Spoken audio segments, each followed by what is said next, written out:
سلام و به برنامه ما خوش آمدید. اخبار امروز چهارشنبه 13 ایول را از استودیوی رادیو آزادی از پراگ تقدیم میکنیم. در برنامه امروز مقامات تاجیکستان میگویند فرزندان امام علی رحمان بر اساس قانون صاحب منصب شدند.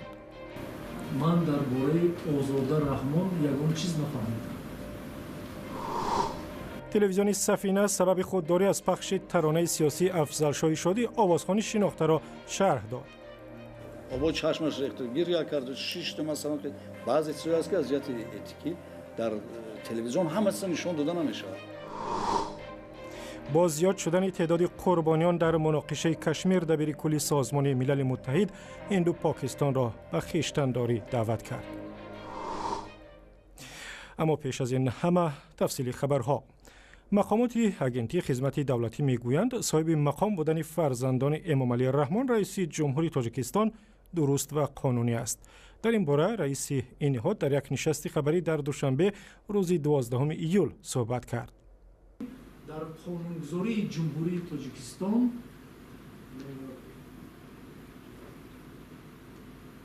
در قبول قرارها نسبت پرزیدنت جمهوری تاجیکستان از روی قیاس این در قانون کمیسیون جمهوری تاجیکستان درباره مقامات محلی حکومت دولتی برای پرزیدنت اساس ضرور نیست.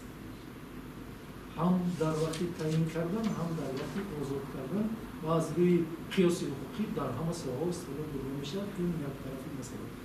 دوم طرفی مسئله که فرزند پرزیدنت هم حقوقی فعالیت کردن دارد. رئیس اگنتی آزاده رحمان دختر امام علی رحمان را نمونه آورد که رئیس دستگاه اجرایی پرزیدنت است و او را فردی شایسته به مقامش نامید. پسر رئیس جمهور رستم امام علی عین زمان رئیس آژانس مبارزه با کروپسیا است. در تاجیکستان قانون درباره مبارزه با کروپسیا اجازه نمیدهد خویشاوندان نزدیک به وظیفه‌های دولتی که به همدیگر تابع میباشند تعیین شوند. مقامات وزارت تندرستی تاجیکستان اعتراف کردند در مدت نیم سال گذشته ده‌ها طبیب هنگام معالجه و یا معاینه بیماران به خطا راه دادند.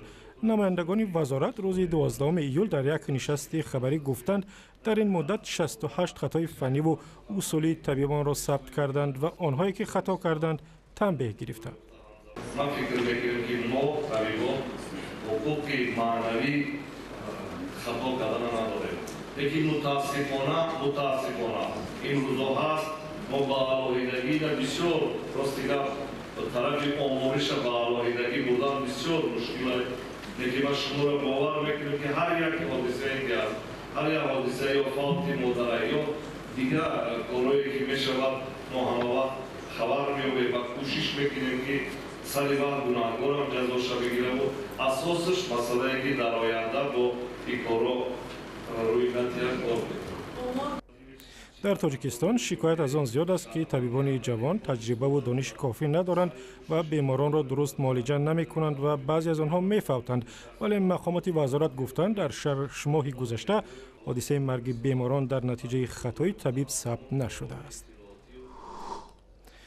مقامات یک تلویزیون دولتی تاجیکستان گفتند راه ندادن یک ترانه سیاسی افضل شادی به تلویزیون به سبب ملاحظات سیاسی نبود. در یک نشست خبری در دوشنبه رهبران تلویزیون سفینه روز 13 ایول گفتند سبب بریدن یک ترانه افضل شاه از کنسرتش در روزهای عید نوروز انگیزه‌های اخلاقی داشت. افضل شاه هم سرود ما در یاد دارم، ما در وای اشتراک داشتم دیده بودیم. وای با چشمش ریخت گریه کرد. شش تا مثلا بعضی چیزا هست که از جهت اتیکی در تلویزیون همه نشون داده نمیشه. با وجود بسیار صنعت خوب بسیار و آوازخوانی خوب بودن. افضل شاه دیگر یگان خیلی ممنونیت نداره. تلویزیون سفینه در آستانه نوروز ترانه پیکره گیره میکند را که افضل شاه شادی در شب ایجادی شاعر آذرخش سروده بود نشر نکرد. در این ترانه جنگ و خونریزی ها در خاورمیانه و عامل‌های احتمالی آن تصویر شده است. خود افضل شاه گفته است چند مصرع از این ترانه شاید برای کشورهای همسایه ناخوشایند بود. پاشیدن کسلته و یا تیزاب برای یک زن در افغانستان خشم جامعه مدنی را برانگیخت و مقامات افغان گفتند فردی را که چنین جنایتی سنگین کرده است جزای سزاوار می‌دهند. معلوم نیست چرا برای نفیسه نوری تیزاب پاشیدند، ولی در بعضی از کشورهای آسیایی بعضی از مردم بعد از رد شدن پیشنهادشان از طرف دختر همین گونه از او نیقار میگیرند. الیاس صالح، خبرنگار رادیو افغانستان آزاد، گزارش میدهد. تیزاب پاشی برای نفیسه نوری خانم 35 ساله افغان توجه جامعه مدنی را نیز به خود جلب کرد. شبکه فعالان مدنی تحت نام حمایت روز دوشنبه به عیادت این خانم به شفاخانه استقلال رفتند. کنشکا نصیری رئیس این شبکه در صحبت با رسانه‌ها گفت از جانب جامعه مدنی امروز به عیادت خانمی که بریش اسید پاشیده شده بود آمدیم. همچون اعمال را جامعه مدنی افغانستان به شدیدترین الفاظ تقبیح میکنه. این عمل انسانی نبوده و کسایی که همچون عمل را انجام دادن از جمله ما انسان ها و ما افغان ها هرگز نیستند. خانم نوری روز دوم عید هنگام رفتن به خانه در ناحیه دهم شهر کابل در نزدیکی شهرک آریا از سوی افراد ناشناس مورد تیزاب پاشی قرار گرفت. این خانم در صحبت با رسانه‌ها گفت ساعت 11:30 شب برمیگشتیم خانه. ما همراه برادرزادایم، دخترکم در دستم بود. یک دفعه یک نفر یک بوتل از این پشت سرم گرفت رویم زد. خودش فرار کرد رفت. فقط همینقدر از خدا میخواهیم که پیدا شود. از دولت میخواهیم بسیار همکاری کنه، او را پیدا کنه و تا آخر عمر در هر نماز در هر لحظه زندگی بدوایش میکنم که از اولادایش ببینه خودش نمیتونه حالت سر دچار شود. قماندانی امنیه کابل نیز از پیشرفت در پیگیری این قضیه صحبت نموده و میگوید که عاملین این قضیه شناسایی شده اند. الیاس صالح، رادیو آزادی، کابل. و در آسیا میرویم به پاکستان. با زیادتر شدن تعداد قربانیان برخورد بین تظاهرگران و ماموران پلیس در ولایت کشمیری تحت کنترل هند، دبیر کل سازمان ملل هند و پاکستان را به خویشتن‌داری دعوت کرد. بان کی مون روز 12 یول از تمام طرف‌ها خواست برای جلوگیری از خشونت بیشتر خویشتن‌داری نشان بدهند. هرچند رهبران جدایی طلبان کشمیر مردم را به اعتراض بیشتر و کارشکنی عمومی دعوت کردند. در نتیجه برخورد تظاهرگران با ماموران پلیس هند از روز یکشنبه تاکنون 32 نفر در کشمیر کشته شدند. و قبل از برنامه در این باره صحبت داشتم با محمد امین مدقق، همکارم از رادیوی مشعل. قتل برهان ونی، یک رهبر جدایی طلبان کشمیر، به دست نیروهای امنیتی هند در روز 8 یول سبب تظاهرات در اینجا شد و در این باره صحبت داریم با محمد امین مدقق، رئیس رادیوی مشعل بخش پاکستانی رادیو آزادی. به برنامه ما خوش آمدید. واکنش پاکستان به این مناقشه و برخورد تا کنون چگونه بود؟ ببینید، مسئله کشمیر و مسئله جدایی طلبا در کشمیر یک جنگ غیر مستقیم یا جنگ استخباراتی بین هند و پاکستان است که گاهی این به اشکال مختلف ظهور میکنه. گاهی به شکل تظاهرات میشه، گاهی به شکل جنگ های شدید میشه و گاهی هم این میلیشاها که گفته میشه که تعدادشان در پاکستان مرکز داره از خط عبور میکنه، اونجا حمله میکنه. اما این بار بعد از کشته شدن یکی از قماندان های یاغیان کشمیر که گفته میشد که یکی از قماندان‌های بسیار مشهور و در بین مردم محبوب بود، سیلی از تظاهرات به بار آورد که در طی از او تا حال 32 نفر کشته شده. و در واقع خود این برهان ونی که راجع به او صحبت کردین، چگونه شخصیتی بود که سبب چنین تظاهراتی گسترده در کشمیر شد؟ برهان ونی یکی از قماندان‌های چی بود، جنبش آزادی خواهی کشمیر یا کسی که چی بود، یکی از قماندان‌های بود که جوان بود. یعنی ما نمیشه بگم که یک رهبر بود، بلکه یکی از قماندان‌های از اونها بود که در اکثر جنگ‌ها اشتراک کرده بود و او مردم جمهور کشمیری که تحت حکومت هند هستند، اونا اکثرا احساسات ضد هندی دارن. بنابراین هر قماندانی که زیادتر در جنگ‌ها بدرخشه، در جنگ‌ها اشتراک کنه، او از یک محبوبیت خاصی برخوردار میشه در بین مردم. بنابراین یکی از قماندانایی بود که در نظر جدایی طلبان یک آدم بسیار مهم بود، یک آدم بسیار کلیدی بود. اوضاع امروز چگونه بود؟ نظر به روزهای پیشین آرامتر یا همچنان؟ اوضاع نظر به روزهای پیشین آرامتر بود. تظاهرات بزرگی دیده نمیشه، ولی در همه جا عساکر هندی دیده میشه که پیدا میکنه. تظاهرات کوچکی بود ولی تظاهرات بزرگ تا هنوز گزارش نشده، اما تعداد تلفات بالا میره چون گروه های کوچکی از مردم با پلیس و نیروهای امنیتی درگیر میشه، اینا سنگ پرتاب میکنه و از اون طرف فایر میشه، بنان تعداد تلفات بالا میره. تشکر. محمد امین مدقق، همکارم از رادیو مشعل بخش پاکستانی رادیو آزادی صحبت میکرد. تشکر زیاد به شما.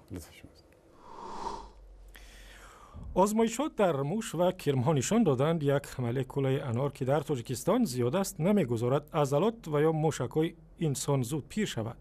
دانشمندان یک پژوهشگاه در شویتزار کارخانه‌ای را با نام امازنتیس تأسیس دادند تا داروی برای پیشگیری از پیرشوی موشک‌ها استحصال کنند.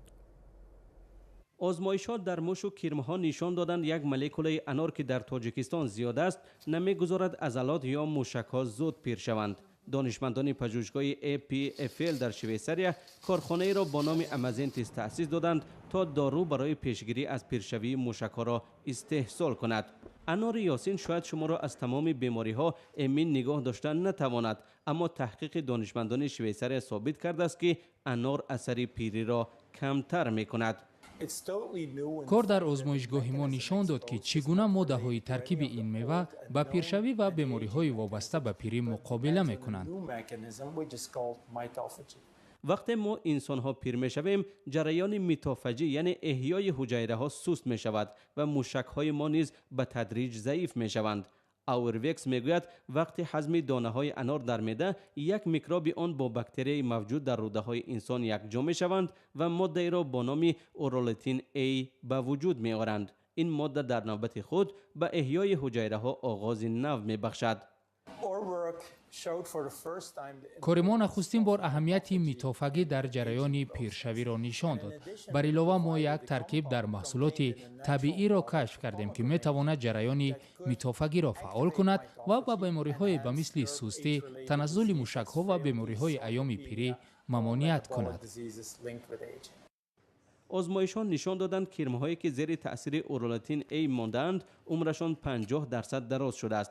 قابلیت موش‌های آزمایشی هنگام دویدن 40% بیشتر شده است. آزمایش‌های شبیه در انسان‌ها ادامه دارد. متخصصان انار را از میوه‌های می‌نامند که برای صحتی انسان بسیار مفید است. در کتاب‌های طبی پیشین تاجیکان هم آمده است که انار برای پیشگیری و درمان بیماری‌های زیاد به مثل تنگ شدن رگ‌ها، سرطان و همچنین کند کردن پیرشوی حجایره‌ها مفید است. و شاید بپرسید که انار یاسین چیست که در این گزارش گفتم. انار یاسین گویا انار است که در عید نوروز 40 یا 100 بار بر آن سوره یاسین خوانند و هر کس آن را بخورد تمام سال از بیماری ها امین میماند. و مقامات رسمی گفتند شرکت گازپرام روسیه از حکومت تاجیکستان خواسته است برای پرمه کردن چاه نو در میدان نفت و گاز سرقمیش اجازه بدهد. مراد جمعه‌زاده سردار ریاست گیولوژی روز 12 ایول در یک نشست خبری در دوشنبه گفت پرمه کردن چاه دوم برای اکتشاف و سپس استخراج نفت و گاز کاری آسان نیست و برای همه این کارها از 4 تا 5 سال لازم می شود. بنابر تخمین متخصصان میدان سرقمیش واقع در 36 کیلومتری دوشنبه در ناحیه شهرنو 18 میلیارد متر مکعب گاز و 17 میلیون تن نفت دارد. بازی دوستانه میان دسته‌های منتخب فوتبال بازان جوان تاجیکستان و قرقیزستان در دوشنبه با حساب 2-2 انجام یافت. بازی در ورزشگاه دوشنبه یک نوع آمادگی تیم تاجیکستان به بازی‌های قهرمانی آسیا است که ماه اکتبر در بحرین برگزار می شود. فوتبال بازان جوان تاجیک در این بازی‌ها با رقیبان قوی از ازبکستان، چین و استرالیا بازی می کنند. و خبر دیگر از فوتبال تاجیکستان این است که گروه مربیان دسته چمپیون کشور دسته استقلال دست جمعی به استعفا رفتند. حالا معلوم نیست جای آنها را کی میگیرد، ولی رهبران استقلال به احتمال زیاد در روزهای نزدیک هیئت نوی مربیان دسته را معرفی میکنند. و اخباری از این هم بیشتر در وبسایت ما، در صفحه‌های آزادی در فیسبوک، توییتر و یوتیوب و هم زمینه رادیو آزادی برای تلفن‌های همراه.